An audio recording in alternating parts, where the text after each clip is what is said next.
This is a CBS 4 News update. Good morning, I'm Maribel Rodriguez. A 7-Eleven clerk is dead after being shot early Monday morning. According to the Broward Sheriff's Office, it happened after some sort of altercation at the store located at Oakland Park Boulevard and Northeast 6th Avenue. Investigators say just after midnight, several customers and employees began arguing.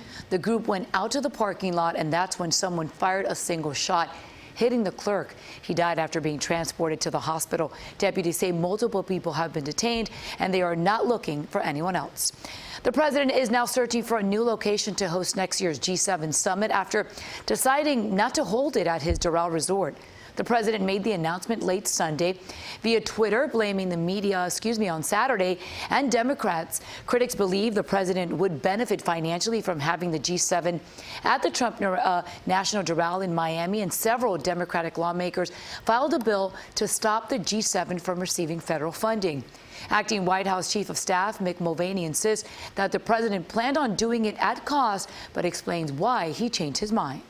I think we were all surprised, the level of pushback. I think it's the right decision to change. We'll have to find someplace else. And my guess is we'll find someplace else that the media won't like either for another reason. The 2020 summit at Camp David, the presidential retreat. 4 people are recovering after an explosion on board a boat at the Fort Lauderdale Marina. It happened as the 28-foot boat was pulling into dock. 4 of the 6 people on board, including a child, had to be transported to Broward Health. Their conditions are not yet known, nor is the cause of the blast. Now, CBS 4 weather with meteorologist Lisette Gonzalez. Good Monday morning as we take a view from our Fort Lauderdale camera. It's a warm, muggy start with low 80s in Miami, Fort Lauderdale, and Key West. Visibility is down to 6 miles in West Kendall due to some patchy fog.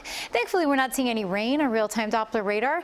But as we head into the afternoon, highs will soar to the low 90s. We could be time-breaking records, and it'll feel like the upper 90s and hundreds.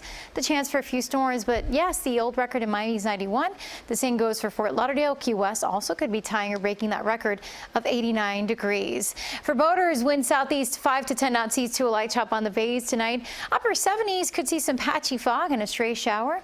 As we head into your Tuesday, still sizzling and steamy with the highs right around 90 degrees. Could see a few showers, but a better chance of showers and possible storms Wednesday, Thursday, Friday with highs in the upper 80s. Maribel. Thanks, and that's the news for now. You can always find us on CBSMiami.com and tune into CBS 4 News at 5, 6, 7, and 11 for all of today's important headlines.